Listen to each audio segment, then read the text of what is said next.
குடியரசு துணைத் தலைவர் தேர்தல் செப்டம்பர் 9ஆம் தேதி நடைபெறும். வேட்புமனு தாக்கல் ஆகஸ்ட் 7ஆம் தேதி தொடங்கும் என தேர்தல் ஆணையம் அறிவிப்பு.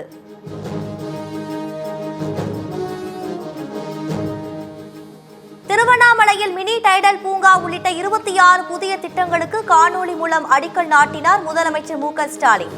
பல்வேறு முடிவுற்ற திட்டங்களையும் தொடங்கி வைத்தார். அதிமுக ஆட்சிக்கு வந்தவுடன் லைட்டரை தடை செய்ய அனைத்து முயற்சிகளும் எடுக்கப்படும். பட்டாசு மற்றும் கடலை மிட்டாய் தொழில் சிறக்க அதிமுக அரசு துணை நிற்கும் என எதிர்க்கட்சித் தலைவர் எடப்பாடி பழனிசாமி உறுதி. லைட்டர் அதை தடை செஞ்சால்தான் இந்த தீப்பெட்டி தொழில் தொடரும் என்று சொன்னார்கள். பிளாஸ்டிக் லைட்டரை தடை செய்வதற்குண்டான முயற்சியை நாங்கள் மேற்கொள்வோம் என்ற இந்த நேரத்தில் தெரிவிக்க விரும்புகிறோம். அதிமுக பொதுச் செயலாளராக இபிஎஸ் தேர்வு செய்யப்பட்டதற்கு எதிரான வழக்கை விசாரிக்கலாம். மனுவை நிராகரிக்க கோரிய இபிஎஸ்ஸின் மனு தள்ளுபடி.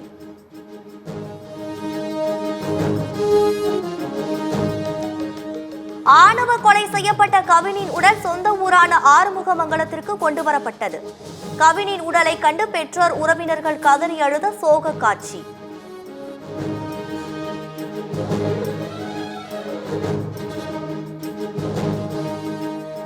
பாஜக உள்ளிட்ட இந்துத்துவ அமைப்புகளுடன் எந்த காலத்திலும் கூட்டணி கிடையாது. திமுக கூட்டணிக்கு தேமுதிக வந்தால் மதிமுக வெளியேறும் என்ற தகவலுக்கு வைகோ மறுப்பு.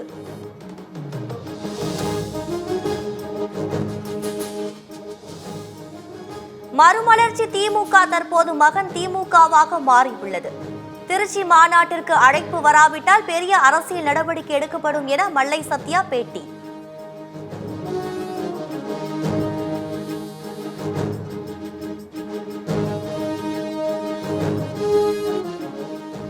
பொதுமக்களின் வாக்குகளை தேர்தல் ஆணையம் திருடுவதற்கான ஆதாரங்கள் உள்ளன. தேர்தல் ஆணையத்தின் செயல் தேச துரோகத்திற்கு இணையானது என ராகுல் காந்தி கடும் காட்டம்.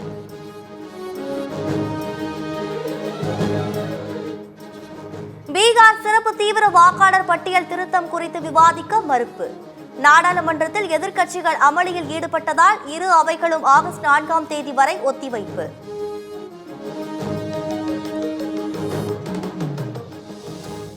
நாடாளுமன்ற விதிமுறைகளை எதிர்க்கட்சிகள் கடைபிடிக்க வேண்டும். ஜனநாயகத்தை வலிமைப்படுத்தும் பிரச்சனைகளை மட்டுமே எழுப்ப வேண்டும் என மக்களவை சபாநாயகர் ஓம் பிர்லா வலியுறுத்தல்.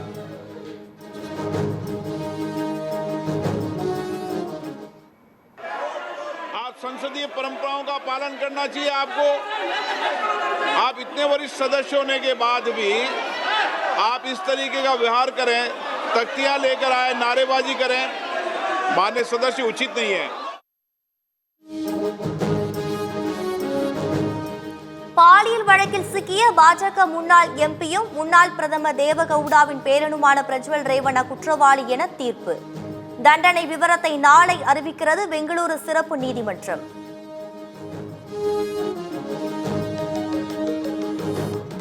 சுதந்திர தின விழா உரையில் இடம்பெற வேண்டிய விஷயங்கள் குறித்து யோசனை கேட்கும் பிரதமர் மோடி. நமோ செயலி உள்ளிட்ட தளங்களில் மக்கள் தங்களது எண்ணங்களை பகிரலாம் என பிரதமர் மோடி எக்ஸ் தளத்தில் பதிவு.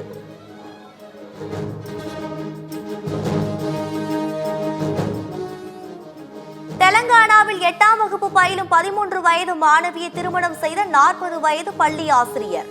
திருமணத்தின் புகைப்படம் வெளியான நிலையில் ஆசிரியர் 4 பேர் மீது வழக்கு பதிவு.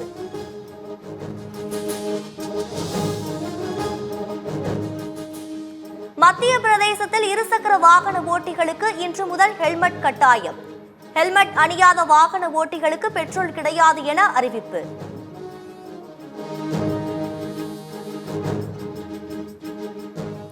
மயிலாடுதுறை மாவட்டம் சீர்காழியை அடுத்த திட்டு கிராமங்களில் புகுந்த உபரி நீர்.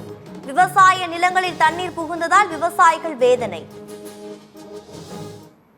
மொளா கத்திரி கண்ணுலாம் தண்ணியில் நிற்கிது. அதுக்கு என்ன இப்போ நிவாரணம் எங்களுக்குன்னு ஒரு டைம் கூட தரல. போன டைம் 7 முறை தண்ணி வந்துச்சு.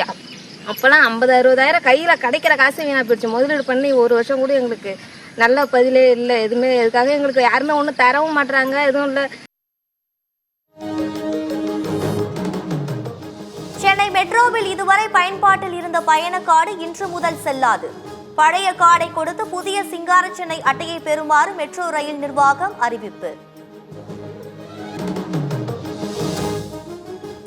கொடைக்கானல் பேருந்து நிலையத்தில் ஒய்யாரமாக உலா வரும் காட்டெருமைகள்.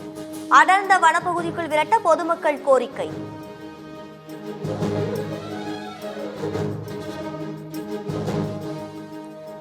திண்டுக்கல் மாவட்டம் செம்பட்டி ஆட்டுச்சந்தையில் களை கட்டிய விற்பனை. ஆடிப்பெருக்கை முன்னிட்டு சுமார் 1.5 கோடி ரூபாய் அளவுக்கு ஆடுகள் விற்பனையானதால் வியாபாரிகள் மகிழ்ச்சி.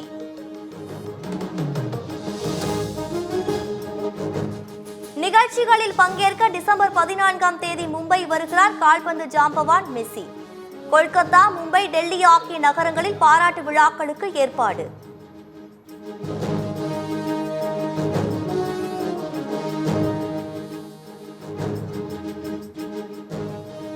சிரியா மீது இதுவரை இல்லாத அளவுக்கு 41% இறக்குமதி வரி விதித்த அமெரிக்கா.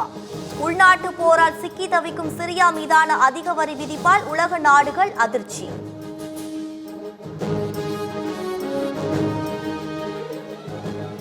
கிரிக்கெட் ஜாம்பவான் சுனில் கவாஸ்கரை கௌரவிக்கும் விதமாக மும்பை வான்கடை மைதானத்தில் சிலை. மைதானத்தில் உள்ள அருங்காட்சியகத்தின் வாயிலில் ஆளுயர சிலையை நிறுவ மும்பை கிரிக்கெட் வாரியம் அறிவிப்பு.